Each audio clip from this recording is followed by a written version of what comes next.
In 1981, Roger Wheeler Sr. was gunned down in the parking lot of a Tulsa, Oklahoma country club. His killers have never been found. The people who did this murder, who murdered my father, obviously do not want this solved. When she was 45, Pat Mielbach learned she was adopted. She now believes she is an heir of auto magnate John Dodge and is being denied a multi-million-dollar estate. I don't ever believe this will ever be resolved because I think there's too much big money in back of it to begin with. Last summer, Ray Deering and his family were taken hostage by two notorious bank robbers.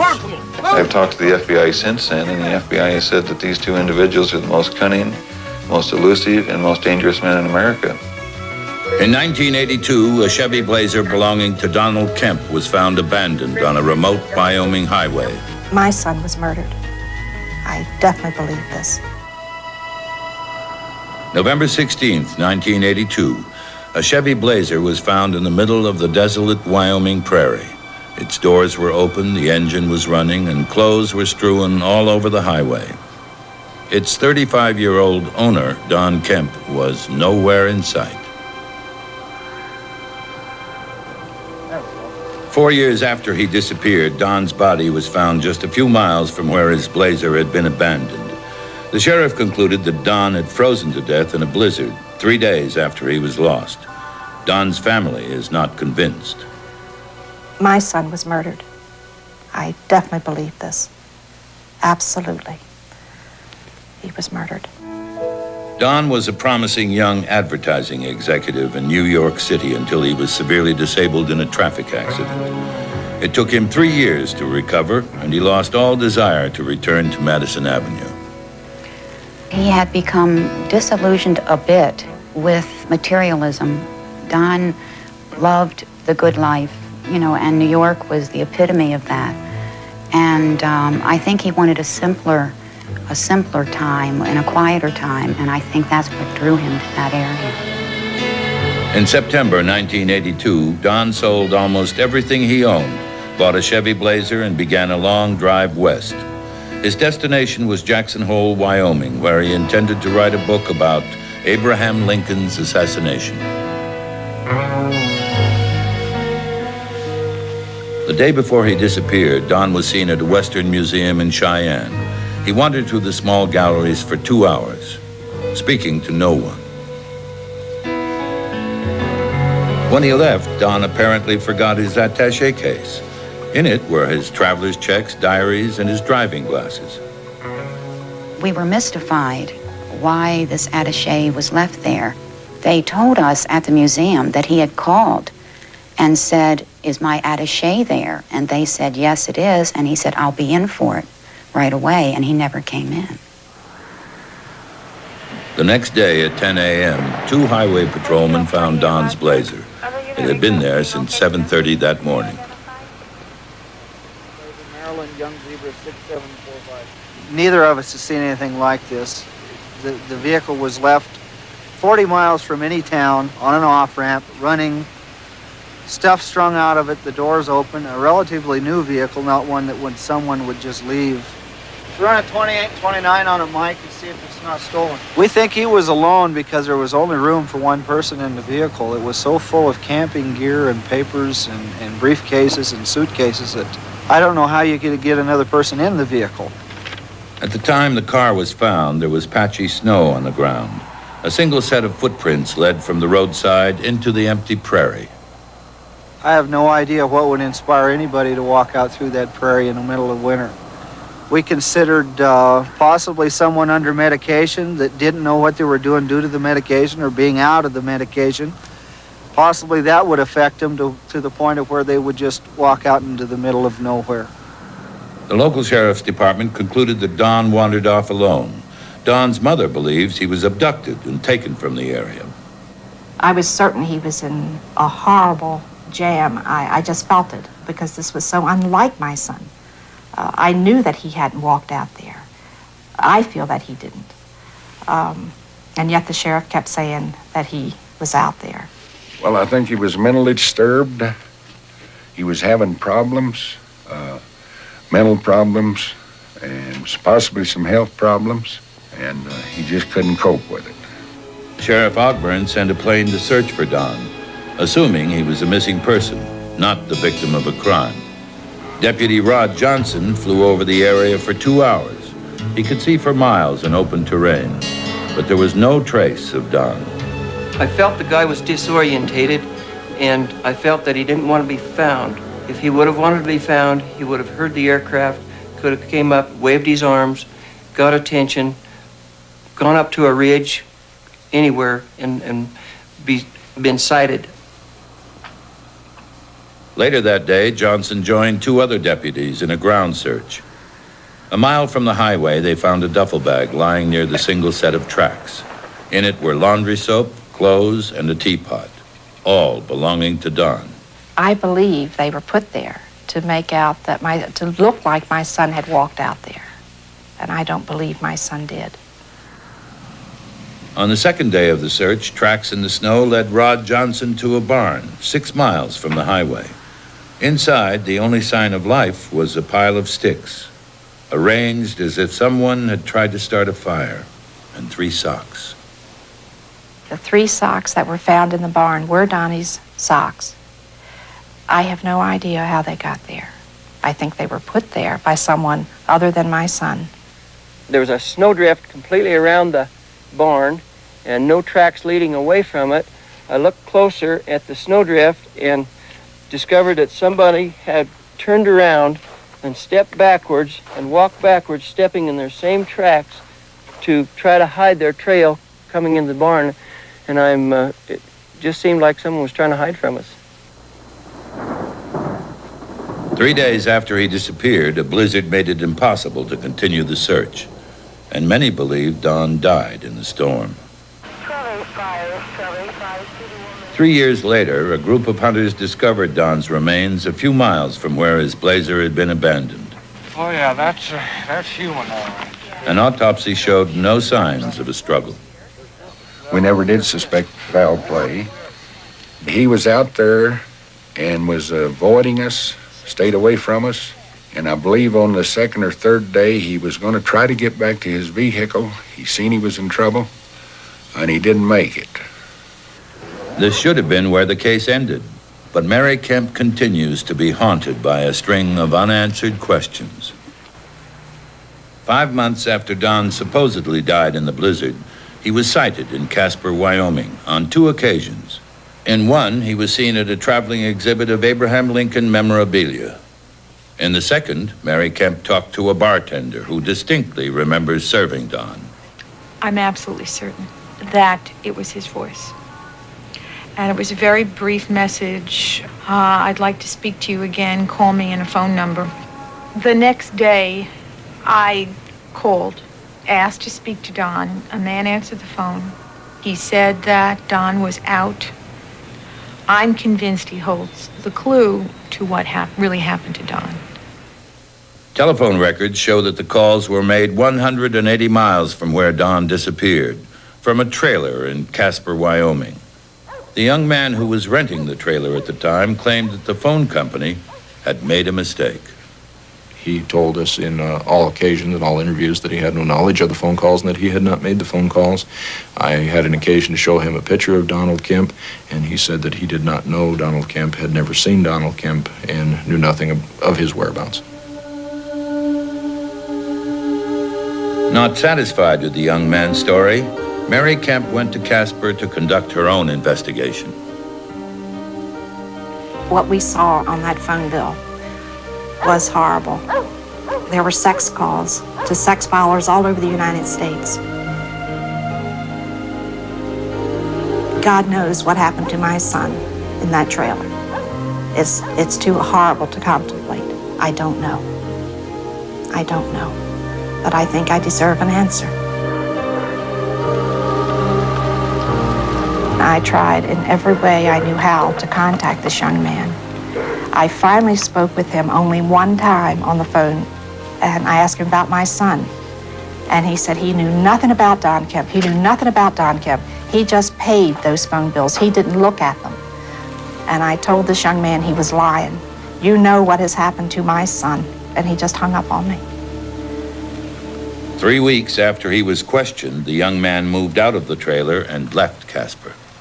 And all 3 times that I spoke with him, he was always very cooperative. And I have no reason to feel that the individual here in Casper had any knowledge of this man's even being in Wyoming other than these phone calls. And I don't have an explanation for it, nor did he. Who made the phone calls? That's the big question. Who it was had to have been my son. Something happened to Don Kemp in the vast Wyoming prairie. Sheriff Ogburn thinks he died in a blizzard, but can't explain the phone calls. Mary believes Don was abducted and taken to Casper. But then why was his body found just 3 miles from his abandoned blazer? I hope this story will bring somebody who can tell me exactly what happened to my son. Because I know there are people who know what happened to my son. I know this.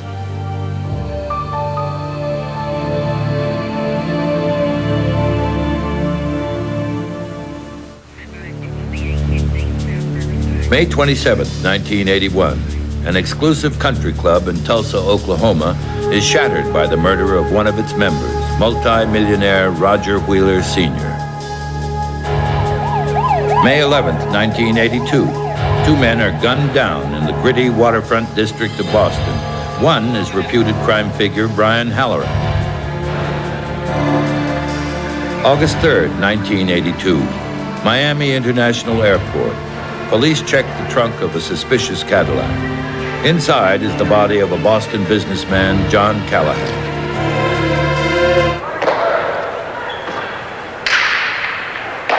Hialeah is big business and big betting. In the 4 states where it has been legalized, nearly $700 million is wagered on the sport annually. It is a fast-paced game with a high profit potential that would attract a daring investor like Roger Wheeler Sr. In Tulsa, Wheeler was called the millionaire with the Midas touch. He had holdings in electronics, oil, ranching, and magnesium. 3 years before his death, he purchased World Hialeah, which operated arenas in Florida and Connecticut. He played, of course, to win. He played to get 110% out of every deal, and most of the time he got that. He was a self-made millionaire. He didn't start with anything. He always would compare business and life to a Monopoly game. You know, he says money's not everything, but it's the best way to keep score.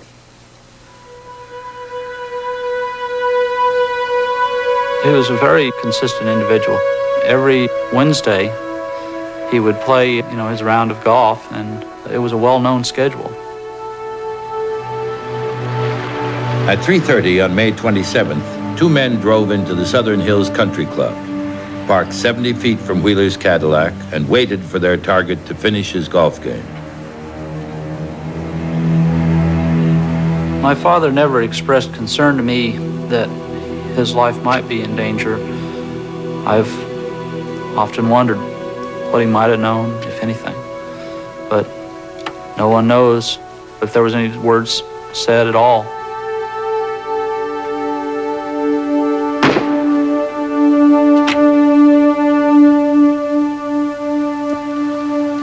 Seconds after the murder, the killers left the country club and disappeared in the late afternoon traffic. Their car was described as a copper or cream-colored Ford LTD, partial license number ST51. The car was never found, and the killers simply vanished. By 5 p.m., the crime scene was cordoned off. Witnesses said the assailant concealed his handgun in a towel and paper bag as he calmly walked across the parking lot. There was nothing at the scene that gave us an indication that somebody was trying to take property from Mr. Wheeler. Until we analyzed what we had at the scene, we couldn't discard the age-old theories of homicide for hate, revenge, something of a personal nature. We're past that now, and we think we're on the right track, and our investigation is focused on a contract hit. During the crime scene investigation, the detectives were puzzled to find 4 unspent bullets from the killer's gun near Wheeler's body. They may have been left behind as a signature or a warning, from Wheeler's killers. We think the suspects were there acting for someone else. We think that there are other people involved up the ladder from them. Both suspects are white males. The triggerman is 40 to 45 years old, 6 feet tall with a very large build, graying hair and a salt and pepper beard. The driver also had a graying beard. He was darkly tanned and had salt and pepper colored hair. I feel the people that murdered my father are obviously very intelligent. They're very cunning. They're very calculating. The one thing that they cannot stand is publicity. They cannot stand the pressure of people knowing who they are and what they are, and the thought that somebody might talk. A year later, a second gangland-style murder took place in Boston. The target was Brian Halloran, a reported underworld figure. Halloran allegedly told the FBI that he had been offered the contract on Roger Wheeler, but turned it down. The man he claimed ordered the hit was John Callahan. Callahan had been president of World High Ally before it was purchased by Wheeler, but was forced to resign because of reported links to organized crime. Callahan indicated that he was going to lose a lot of money if Wheeler wasn't eliminated, implying that he still had some connection to High Life. On May 11th, 1982, Brian Halloran and a friend left a Boston restaurant for a 6 o'clock meeting. Outside, 3 men waited in a dark, colored sedan.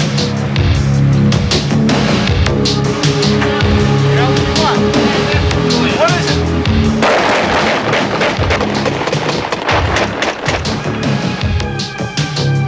The sudden broadside killed the driver of the car instantly. The car rolled across the street, and Halloran, still alive, tried to make it back to the restaurant.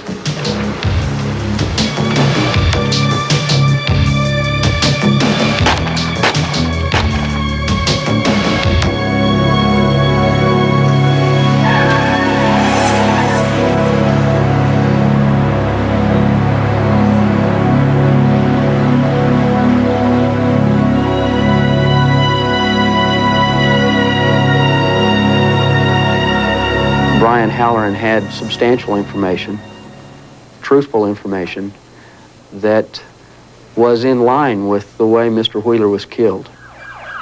It's too big of a coincidence to lay it off as only a coincidence. We feel that the two are definitely connected.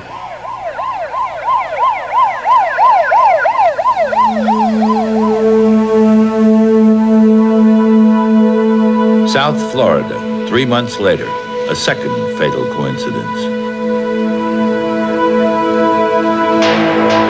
On July 31st, John Callahan flew to Fort Lauderdale. Though he lived in Boston, he kept a condominium and a leased Cadillac in the area. Detectives had tried to locate Callahan in Boston to question him about Wheeler's murder. They were unable to find him. They later learned that Callahan made regular secret trips to Florida, but have never learned why.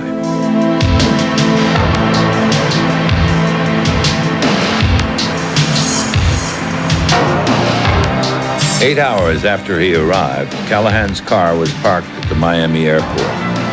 3 days later, a foul odor coming from the trunk caused a parking attendant to call the police. Inside the trunk was Callahan's body. 7112. Yes, sir. 7120. By no means was it an amateur job. It was extremely professional. It's very easy for these people to commit murder and get away with it. They know every step of the way what they're going to do, how they're going to do it. It gets to a point that it just becomes second nature to them. They do it and they walk away. No problems. Callahan died of multiple gunshot wounds. His car had been washed, vacuumed, and wiped clean, so the only evidence on the scene was the body itself and several unspent bullets, reportedly found in the trunk.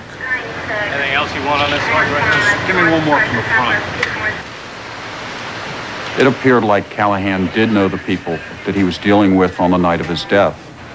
It is our belief that all three homicides are connected. The homicide of Mr. Wheeler in Tulsa, the homicide of Mr. Halloran in Boston, and the homicide of Mr. Callahan here in Miami. There are little bits and pieces of information, evidence that link the three together. John Callahan resigned as president of World High Ally in 1976 because of his supposed association with known underworld figures.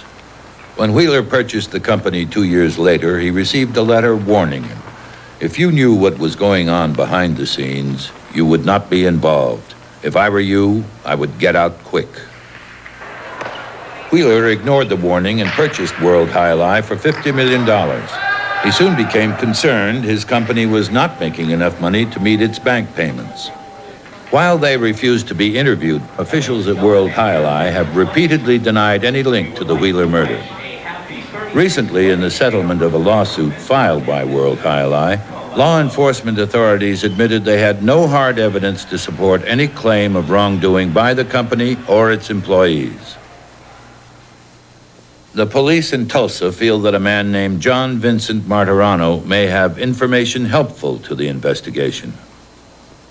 He's a 46-year-old white male, 5'11", 230 pounds. He's wanted for the crime of sports tampering on a warrant issued from the Boston office of the FBI. The warrant's been outstanding since 1979. We seriously doubt at this point, unless people open up to us and are willing to talk to us, that we're going to get any further with it or solve it. We're talking about dealing with people who aren't going to tell you a whole lot, whether they're directly or indirectly involved. Afraid that should they say the least little thing, then they're going to be the next person found in a back alley somewhere. When my father was shot, one of his friends said that this type of murder is never solved. And I just can't accept that. I cannot bury my father until his killers are brought to justice. All it would take is just one person to come forward with a little bit more information, and we can break this case.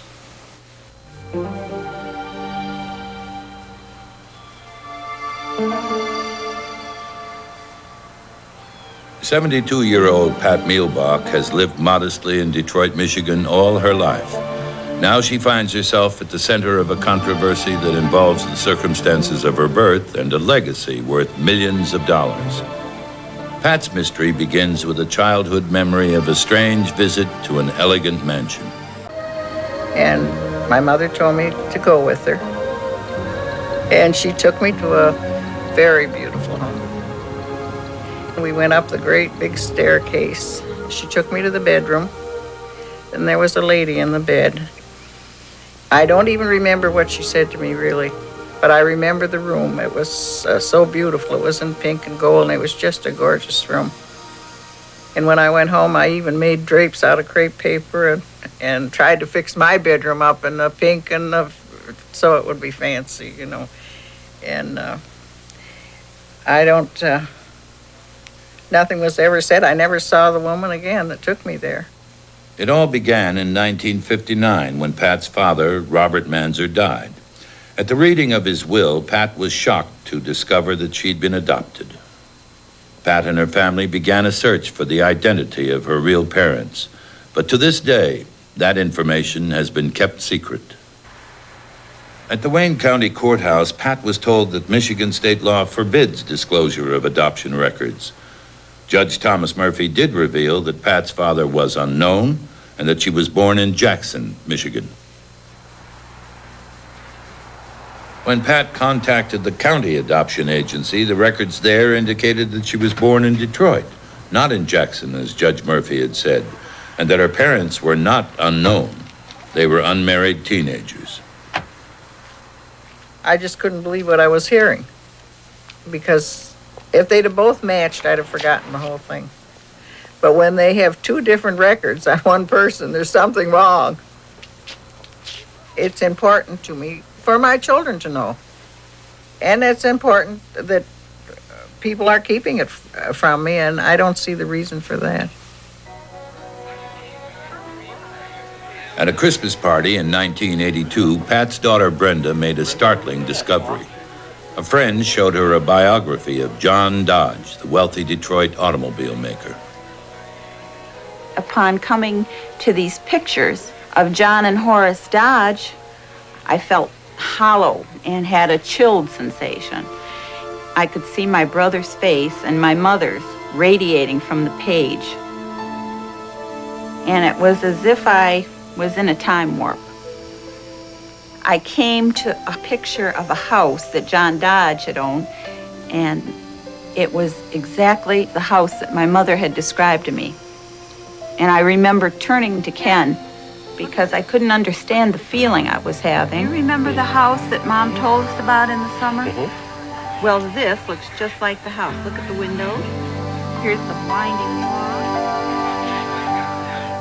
It was just uncanny.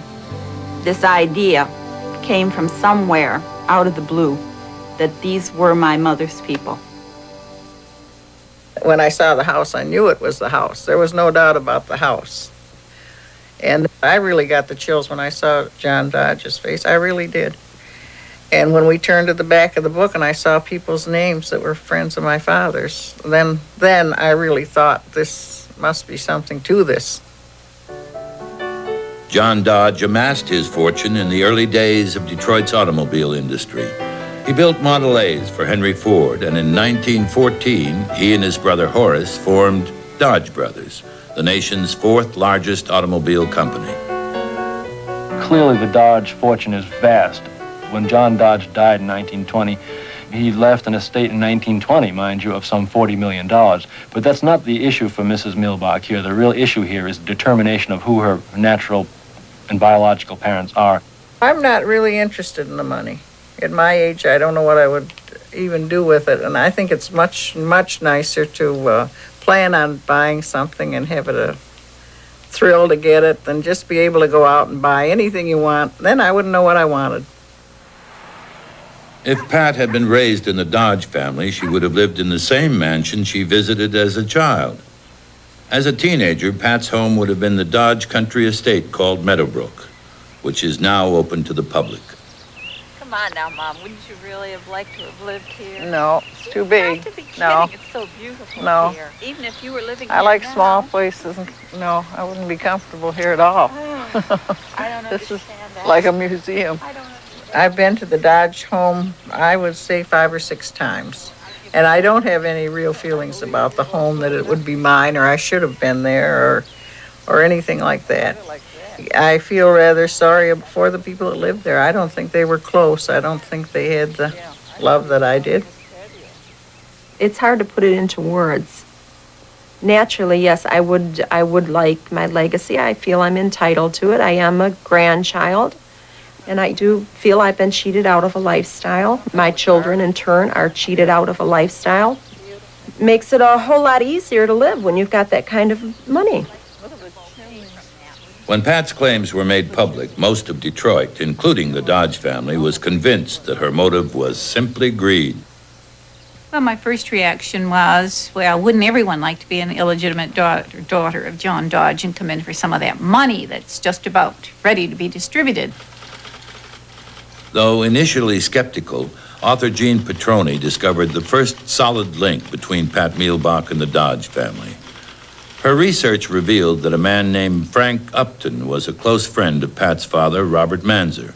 Both men were stewards at the same Methodist church, and Pat remembers the Uptons frequently visiting her home. Frank Upton also worked for John Dodge in a very personal capacity. He managed his business affairs. We suspect that he probably arranged the adoption. Shortly after Pat was adopted, the loan on the Manzer home was paid off in cash. Mrs. Manzer began wearing mink, and Mr. Manzer began driving the first of many brand new Dodge cars. Oh, you've got some pictures. Yes, I got them out. Oh, that's nice. You know, you've seen these. Another link to the Dodges is the physical resemblance between members of Pat's family and the Dodge family. The most obvious comparison is between Pat and John Dodge, the man who may be her father. But the similarities span 3 generations. Pat feels her son, William, bears a striking resemblance to Horace Dodge Jr. And that her daughter, Sharon, shown here as a teenager, could have been the twin of John Dodge's granddaughter, Frederica. Pat and John Dodge's daughter, Frances, were born the same month, November 1914. There is some speculation that they are twins. In 1982, Pat requested a copy of her birth certificate. By accident, the state of Michigan sent her the birth certificate of Frances Dodge. The original birth certificate indicates that she was the first in order of birth of a quote-unquote other. And that was signed by her doctor back then. And so that certainly leads a reasonable person to conclude that she was the first to be born, and there was a second that was born immediately thereafter. Several witnesses brought to us information that allowed us to conclude that it was a common rumor around the Dodge brothers' shop that John F. Dodge had Siamese twins and that he kept one and gave one away. 74-year-old Mabel Burgett is one of several people who have come forward with information corroborating the Siamese twin theory. Her father-in-law was a hunting and fishing companion of John Dodge. In 1930, Mabel's mother-in-law revealed what she was told about the Dodge children.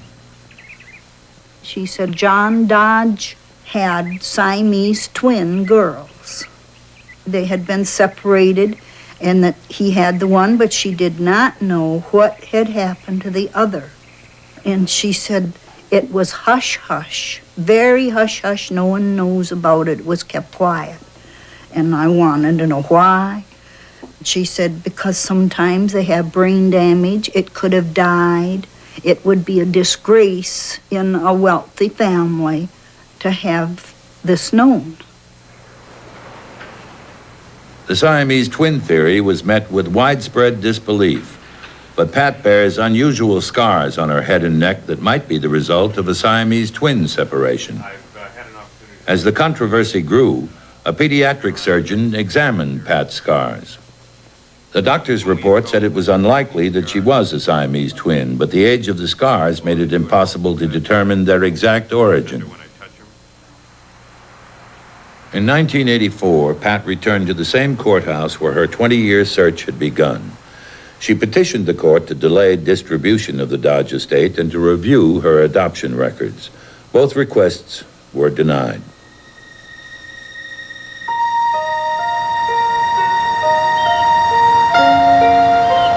If my mother was just Jane Doe, I believe they would have said, you are just Jane Doe. Your mother was Mary Doe. But being it was John Dodge, left $40-odd million, they can do a whole lot of talking, that kind of money. Only time will tell if Pat and her daughters will ultimately find satisfaction in the courts. Even if Pat's records are opened, there is the possibility that they may not reveal the whole story. The truth may be forever buried with the Dodges. With all the things that have come up, I'm sure I'm a Dodge. I'm not sure it'll ever be proven, but I'm sure I am just by what I know. I think it would only take 5 minutes for some judge or lawyers or whatever to look at the papers and just tell us one way or another. September 3rd, 1985. It was a bank president's nightmare. Two robbers locked 14 employees in a storeroom and had the vault of the Central Bank of West Allis, Wisconsin, all to themselves. When they left, their duffel bags were stuffed with $750,000. Joseph Dougherty and Terry Lee Connor are suspected of hitting 4 banks in the last 18 months for a total of over $1 million. They are reportedly armed with dynamite, grenades, and submachine guns, and at various times have taken 27 people hostage. 18 months ago, Connor and Dougherty were inmates at a federal prison in Oklahoma. Early one morning, they were shackled by the U.S. Marshals before being taken to court in Oklahoma City. I heard the U.S. Marshal come on the radio, and he said, make sure, guys, that you pick up leg chains from the institution. If you don't have any, you're dealing with 2 dangerous characters. In the strip search, They missed the handcuff key, which one story has it that Connor had planted it down inside his mouth. Somewhere along the way, Connor and Doherty took possession of the vehicle. He's fire! He's got my gun! All right, take that action. When Doherty grabbed him with his left hand, he virtually had the deputy helpless. I understand from talking to the deputy that he stripped the gun from him in about 2 seconds. The two marshals were handcuffed and forced into the back seat. Let's go outside. Move, come on, move! Connor and Doherty left the interstate highway and stopped at an isolated pasture where there would be no witnesses. The deputies were, I'm sure, very scared. Anybody would have been in that situation. You've got two known bank robbers with .357 Magnums pointed at you. There was a quiet moment when the two deputies were handcuffed around the tree when Connor indicated that he wanted to eliminate the two deputies. He advanced toward the deputies with his weapon and had the weapon pointed at them and looked over at Doherty and nodded his head as if to say, I'm going to go ahead and kill them. Let's go! Let's go! Joe Doherty replied to him, no, they've been good guys. They'll be okay if we leave them handcuffed around this tree. So it looked like there was a few moments there where the deputies were in jeopardy of their lives. We're the two gentlemen that called about the Mustang. Oh, yes. Last summer in Vancouver, Washington, Connor and Doherty allegedly pulled off one of their biggest bank robberies. How much you want for it? $1,650. The night before, they visited the home of Ray Deering, the assistant vice president of the bank, on the pretext of buying a car. Is it possible we can go inside and talk about it? Yeah, I guess so. Neither one would ever let me walk around him. They would always turn their bodies, and if you walked one way, they'd turn. And I never saw their backs, and I realized later the reason they had their .45s in back of their belts behind their back. I said, let's go get your wife now. Ray and his son Tom were easily overpowered. Stunned, Ray had to take Connor to his bedroom where his wife Ronnie was recovering from minor surgery. When I saw the gun, I was very frightened. Sit right over there. When two strange men come into your home like that, and you don't know who they are, you don't know what their business is, what they're about, you immediately have this fear. You don't know what they're going to do.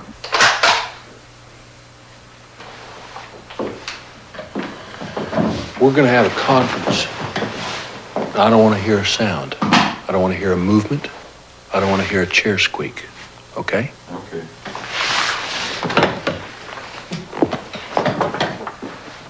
Every half hour or hour, they'd have a little meeting by our front door here, and they'd whisper instructions back and forth. In one of these little meetings, they went out there and they left a submachine gun right under the table. I saw it. I know Tom saw it. I know Ronnie saw it. And I thought, well, you know, it's crazy anyway. Why risk my family? It kind of passes through your mind that it's sitting there, but you know you can't do anything. After about 5 minutes, they came back in the room, and Doherty said, I hope you know it's on safety. That was just a test. And then after that point, it seemed like they trusted us more because we didn't try anything. The fugitives' plan was to hold the Deerings hostage all night and force Ray to open the bank doors early the next morning. When the group left at dawn, the two robbers had changed into business suits and looked like any other bank executives on their way to work. Okay, you drive. I'll drive. Somehow you just felt like you were a part of this whole thing. It was a real strange feeling, you know. We didn't know what to expect when we got there. We didn't know if we were in for problems, if the police had arrived. And certainly we didn't want the police there at this point because we knew there'd be a shootout if there was. He said if the police arrived, they would spray the bank with gunfire. The group arrived at the bank at 7:05. It was empty. Their plan was to get the money as quickly as they could and leave. Calm, no slip-ups, all right? We'll check it out. I told them, I said, you told me all night, all you want is the money. I said, I want you to get the money and get out of here as fast as you can. All right, it's clear. Bring them back.